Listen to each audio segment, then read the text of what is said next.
étions dans les années 70, donc, où il y avait une naissance du mouvement culturel berbère.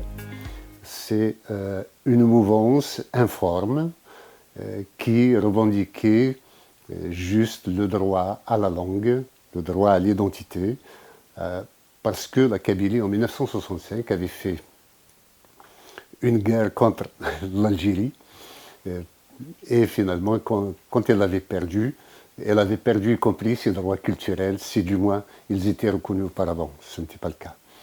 Donc à partir de 1980, nous avons fait notre révolution pacifique. Il y a eu le printemps berbère et nous avons fait évoluer aussi bien l'Algérie que la Kabylie vers des revendications démocratiques, croyant que la démocratie était la panacée pour l'ensemble de nos problèmes identitaires et culturels. En 1988, il y a eu des émeutes en Algérie, la Kabylie y a participé et l'Algérie se démocratisa. Bien auparavant, bien sûr, avec toutes les luttes que nous avons entamées dans les années 80, nous avons créé la première Ligue algérienne des droits de l'homme qui nous a emmenés devant la Cour de sûreté de l'État, condamnés à 3 ans de prison, avec même la peine de mort qui était sur notre tête. Mais nous avons survécu à tout cela. Avec la démocratisation, nous avons réalisé combien la Kabylie était un phénomène isolé, complètement isolé en Algérie. Le Kabyle n'a jamais été considéré comme un Algérien, ou s'il devait être Algérien, s'il doit l'être, on mettait la condition qu'ils doivent s'éteindre, qu'ils doivent se renier, qu'ils doivent devenir arabes et musulmans, et pas plus. Donc cet isolement nous a ouvert les yeux, mais nous tenions toujours à rester algériens, et nous avons entamé une grève du cartable pour que la langue soit reconnue. J'ai organisé, à partir de 1994, septembre 1994, un boycott scolaire qui a duré près d'une année, ce qui a donné naissance à la première structure officielle de berbérité, dont fait partie un peu la Kabylie. Donc c'est le Haut Conseil, le Haut Commissariat à la majorité que nous avions arraché. Ensuite, le mouvement s'est éteint parce qu'il n'avait pas eu de perspective. Et moi-même, je suis parti en exil. Ensuite, à partir de 2001, il y a eu un printemps noir, un nouveau printemps, plus sanglant que le premier. Il y a eu 130 morts. Et à ce moment-là, j'avais décidé, avec un certain nombre d'amis, de fonder le mouvement pour l'autonomie de la Kabylie, de choisir un destin particulier pour la Kabylie, parce que la Kabylie ne se retrouvait pas dans l'Algérie, il était à l'étroit. Et elle ne supportait pas la tutelle d'Alger. Et il y a divorce, si vous voulez. Avec, en même temps, la Kabylie s'était insurgée à ce moment-là, et nous avons cheminé un certain temps avec un mouvement qui s'appelle le mouvement citoyen, qui a périclité 3 ans plus tard parce qu'il a entamé des négociations en sa défaveur. Et c'est le mouvement pour l'autonomie de la Kabylie qui a repris le flambeau. Et à partir de 2009, je suis arrivé devant l'ONU, où je suis intervenu dans le cadre des peuples autochtones en faveur de la Kabylie. Et l'année d'après, en 2010, nous avons mis sur pied le gouvernement provisoire kabyle en exil.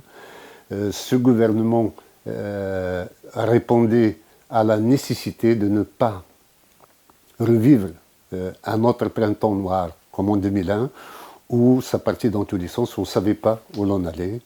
Donc avec un gouvernement provisoire kabyle, s'il y a quoi que ce soit, nous sommes parés pour gérer toutes les situations. Et donc, mais dès lors que nous avons créé un gouvernement provisoire kabyle, l'affaire de l'autonomie était derrière nous. Parce qu'à travers le monde, il n'y a jamais eu de gouvernement provisoire pour une autonomie. Il n'y a de gouvernement provisoire que pour une indépendance. Par ailleurs, on a spéculé sur le fait que c'est un gouvernement autoproclamé, un gouvernement, même moi en tant que président autoproclamé, bon, j'ai été désigné par les structures du mouvement pour l'autonomie de la Kabylie dans un premier temps, et deuxièmement par des congrès. Mais pour ceux qui jugeraient qu'il y a une déficience de légitimité, où a-t-on vu à travers le monde un gouvernement provisoire élu? Si un gouvernement provisoire se met en place, c'est parce qu'il n'y a pas possibilité d'organiser des élections pour que ce soit un gouvernement normal. D'ailleurs, un gouvernement provisoire élu, ça n'a pas de sens. Parce qu'un gouvernement élu, il est élu pour un mandat. Donc il n'y a pas d'irrégularité en la matière. Voilà. Le gouvernement provisoire kabyle a pour rôle de porter la voix de la Kabylie, son combat, à travers le monde, et de défendre les intérêts du peuple kabyle où qu'il soit. Moi, je suis exilé, mais le mouvement pour l'autodétermination de la Kabylie, bien qu'il subisse la répression au quotidien, il y a des arrestations quotidiennement, ne baisse pas les bras et représente la tendance la plus lourde en Kabylie. Donc, il y a, disons qu'il y a environ 8 millions de Kabyles, 8 à 9 millions de Kabyles qui vivent en Kabylie. Il y a 2 millions qui vivent à Alger, il y a 2 millions ici en France, il y a des centaines de milliers à travers le monde. Donc les Kabyles sont environ 11 à 12 millions d'âmes. Donc c'est un peuple important, et ce que représente la communauté kabyle en France n'est rien par rapport à celle, ce n'est pas rien, et beaucoup moins importante que celle qui vit en Kabylie. Et la Kabylie aspire dans sa globalité à l'indépendance. Maintenant, est-ce qu'il y a des dissonances? En démocratie, il n'y a pas d'unanimité. Donc, il est tout à fait normal qu'il y ait des dissonances. Nous avons des partis qui sont insérés dans le jeu électoral colonial algérien, c'est-à-dire qu'ils participent à des élections pour représenter la Kabylie au niveau du Parlement ou des institutions de l'État colonial, mais sans grand succès pour le moment. Disons que toute la Kabylie avait adhéré à l'élan de démocratie quand il a eu lieu en 1989, mais avec le temps, nous avons réalisé, tous les Kabyles ont réalisé, l'isolement qui est celui des partis qui les représentaient, du FFS et du RCD notamment, et que maintenant, donc, il n'y a de solution pour les Kabyles que d'aller vers leur indépendance.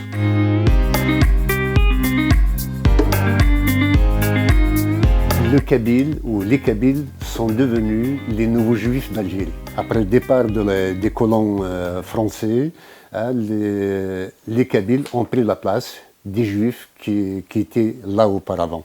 C'est-à-dire que nous sommes l'élément qui fédère les autres contre lui et les éléments qui dissonnent dans un ensemble arabo-islamiste. Les Kabyles apparaissent comme des gens qui mangent du cochon, qui boivent du vin, qui ne font pas la prière, et ainsi de suite. Mais de toute façon, nous avons conforté, même à travers notre combat, un certain nombre de thèses de cette nature, même s'ils sont injustes. Vous savez qu'en Kabylie, il y a le plus de mosquées, pratiquement qu'à travers toute l'Algérie. Il y a 7000 à 8000 mosquées, rien qu'en Kabylie. Mais c'est en Kabylie, et grâce à ces valeurs, qu'on a organisé en 2013 le premier repas collectif pendant le Ramadan. Voilà, ça a fait le tour du monde. En fait, ce n'était pas par esprit de provocation, c'était juste parce que il y avait l'islamisme qui était à l'assaut de l'État algérien et de ses institutions, et qui poussait les policiers à rentrer chez vous pour savoir si vous êtes en train de manger pendant le Ramadan ou non. Et donc, avec un certain nombre d'arrestations, nous avons trouvé qu'il y avait dépassement des limites et qu'il fallait défendre les libertés individuelles, et nous avons organisé le premier repas collectif sur la place de Tizi Ouzou le 30 août, le 3 août 2013. Donc, vous voyez, et les Kabyles, bon, ils traînent un accent, bien sûr, leur langue ne leur permet pas d'avoir un accent comme tous les autres, mais ils tiennent aussi à leur identité, à leur culture. Et les Algériens, quand vous leur dites que je suis algérien, bon, bof, on peut vous dire, vous passez. Quand vous dites que je suis musulman, vous êtes un peu mieux. Quand vous dites que vous êtes arabe, vous êtes encore mieux. Quand vous dites que je suis kabyle, ah, vous êtes raciste. Donc, on oublie que le racisme, c'est le refus de l'identité de l'autre et non pas l'affirmation de sa propre identité. L'Algérie est en train de traquer les Kabyles de telle sorte à les mettre en situation irrégulière ici en France, en refusant de leur renouveler leur passeport. Parce que pour renouveler une carte de séjour, il faut présenter un passeport valide. Donc on crée de fait des situations d'irrégularité qui sont injustes. Et nous avons rédigé une lettre au gouvernement français pour leur expliquer la situation et intercéder de telle sorte que intervenir pour que cette situation ne perdure pas et que les Kabyles qui ont une carte de séjour et qui ne disposent pas d'un passeport que l'Algérie refuse de leur remettre soient régularisés, soient renouvelés et leur carte renouvelée.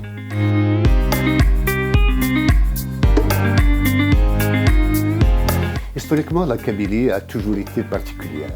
C'est rappelé dans le livre et le mémorandum que je vous ai montré, les gens le liront avec beaucoup d'utilité. Donc la Kabylie a toujours été particulière, même du temps des Romains. Il n'avait jamais baissé les bras et il a même fait une guerre pendant 45 ans contre les Romains. Et donc après l'arrivée de l'islam avec les Bnei Hillel, les Bnei Hillel avaient pris toute l'Afrique du Nord, sauf la Kabylie. Et avec les Turcs, quand ils sont arrivés, là aussi, ils ont pris l'ensemble du territoire algérien, sauf la Kabylie. Et quand la France est arrivée en 1830, quand elle a débarqué, c'était les Kabyles qui l'avaient affronté à Sidi Ferruch. Et il y avait parce qu'ils savaient qu'un débarquement à Alger allait nécessairement avoir des répercussions sur le pays kabyle. Donc, c'était les premiers à résister contre l'invasion française. C'était cela. Et ils ont été trahis par le Dey d'Alger, ce qui fait qu'ils s'étaient retirés, mais les Français n'ont pu conquérir la Kabylie que 27 ans plus tard. Et entre-temps, en 1939, le 14 octobre exactement, le général Schneider, qui était ministre des Armées, avait décrété que tout ce territoire qu'ils ont conquis s'appelait l'Algérie. Et la carte géographique établie à l'époque distinguait bien l'Algérie française de la Kabylie indépendante. Donc la Kabylie a résisté, et quand il y a eu annexion de la Kabylie, c'était le général MacMahon, il y a des boulevards ici qui portent son nom à Paris, MacMahon a défait l'une des dirigeantes kabyles. C'est une femme qui était la résistante contre lui. Elle s'appelait Falman Soumer. Et après cette défaite, parce que technologiquement, structurellement, l'armée de MacMahon était supérieure à la nôtre, et donc nous avions perdu la guerre. Mais la défaite de la Kabylie et son annexion n'ont jamais été actées par des notables kabyles. Il n'y a pas eu de signature de reddition de la Kabylie vis-à-vis de la France, et l'annexion de la Kabylie est à ce jour illégale. Donc historiquement, nous sommes fondés à revendiquer notre indépendance aujourd'hui. La Kabylie est pionnier, si vous voulez, en la matière. C'est le premier peuple à théoriser un peu l'évolution du monde à partir de la colonisation, et qui montre que le monde doit changer, doit évoluer autrement que ce qu'il a été jusqu'à présent. Sans la colonisation, il n'y aurait jamais eu de mondialisation. C'est avec la colonisation que nous avons tous des voitures, que nous avons des routes, que nous avons des écoles, que nous avons les mêmes habits, des téléphones portables, des téléviseurs, et ainsi de suite. C'est la colonisation qui, avec son développement technologique et technique, a apporté tous ces éléments. Et puis, le partage du monde en État. Il se trouve que la manière dont la colonisation a partagé le monde est injuste. Aujourd'hui, il y a un déficit de démocratie, un déficit de liberté à travers le monde. Là où il y a eu la colonisation, c'est là où il y a le plus de conflits armés, c'est là où il y a le plus de violence et de violations des droits de l'homme. Donc nous plaidons pour le droit des peuples à disposer d'eux-mêmes, pour refondre un peu les frontières issues de la colonisation qui sont injustes. Vous voyez les Kurdes, par exemple, qui sont coupés en 5 ou 6 pays, les Touaregs d'eux-mêmes, et puis nous avons tous les États issus de la colonisation qui sont constitués comme des centres, des pays carcéraux, des centres de concentration, des pays de concentration de peuples. C'est-à-dire qu'on met la colonisation croyait qu'en créant un État avec des frontières, importe peu les peuples qui y vivent, cet État va générer sa nation. 60 ans après les indépendances, nous avons vu que ce n'était pas le cas. Et que, bien entendu, ces États créés par la colonisation sont de nature dictatoriale et que, par leur nature, ils ne peuvent pas changer d'État. Et que, donc, ils ne peuvent vivre que sous la dictature. Maintenant, si le monde veut vivre dans la paix, dans la sécurité, de s'occuper vraiment de la recherche scientifique contre les maladies, pour conquérir l'espace, pour être plus fraternel à travers la planète, c'est que le droit des peuples doit redevenir la base fondamentale du droit international et que les évolutions se fassent pacifiquement et non pas par la violence. Le monde d'aujourd'hui ne permet plus du désordre.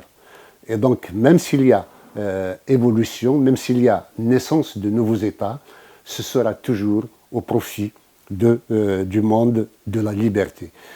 Par exemple, concernant les peuples d'Afrique, si la France se met à anticiper l'évolution de l'Afrique, plutôt que d'attendre des violences comme il y en a eu il y en a encore en Centrafrique, qu'il y en a encore au Mali, il y en a eu en Côte d'Ivoire, et ça va se généraliser, ce n'est pas encore terminé. Ce serait plutôt bon pour la France d'anticiper cela et de faire évoluer les frontières en fonction des réalités sociologiques et que chaque peuple d'Afrique puisse retrouver, à travers le droit des peuples à disposer d'eux-mêmes, sa liberté à s'organiser soi-même.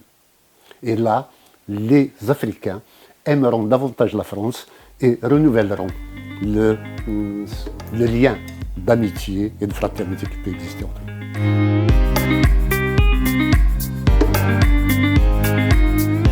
eux. En mois de septembre dernier, 2017, donc, le 28 exactement, nous avons remis à l'ONU, à New York, le mémorandum pour l'autodétermination de la Kabylie.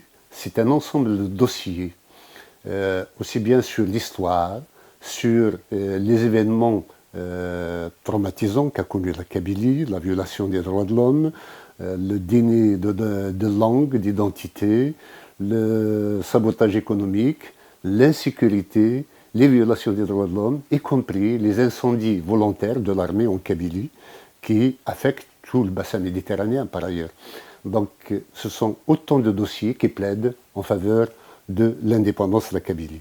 Et ça, nous l'avons envoyé, nous l'avons remis à l'ONU, mais nous l'avons envoyé à l'Union européenne, à tous les pays qui comptent sur la planète, et à l'Union africaine, parce que nous sommes des Africains, à l'Union arabe, parce que l'Algérie se dit arabe, à la communauté des États indépendants, la Russie, à l'ASEAN et à l'Organisation des États d'Amérique. Donc nous avons touché le monde entier pour plaider, les informer que nous menons un combat pacifique, démocratique, en faveur de la Kabylie. Nous sommes un mouvement de libération d'un type nouveau. Jusque-là, les mouvements de libération prenaient les armes pour s'affranchir de la tutelle d'un peuple. Nous sommes dans les temps modernes et nous sommes à l'exemple des Catalans, des Écossais, de tous les peuples qui luttent pacifiquement et démocratiquement pour leur droit à l'existence en tant que nation. Il y a 2 livres. Le mémorandum donc, est édité chez l'Harmattan, hein, mais le livre Kabylie, mais moi, un mémorandum pour l'indépendance, en fait, est un livre que j'ai rédigé de telle sorte à anticiper les appréhensions de ces destinataires, des destinataires du mémorandum. Parce qu'on va dire que, voilà, chercher l'indépendance d'un pays, c'est nécessairement aller vers la guerre. J'explique dans ce livre que le temps des guerres est terminé. Le temps des guerres de libération nationale est révolu.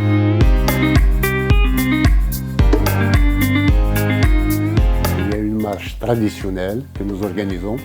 Et l'année dernière, en 2017, il a fallu au pouvoir colonial algérien, c'est comme ça que nous le dénommons, des hélicoptères pour évaluer l'ampleur de la foule, tellement c'était important.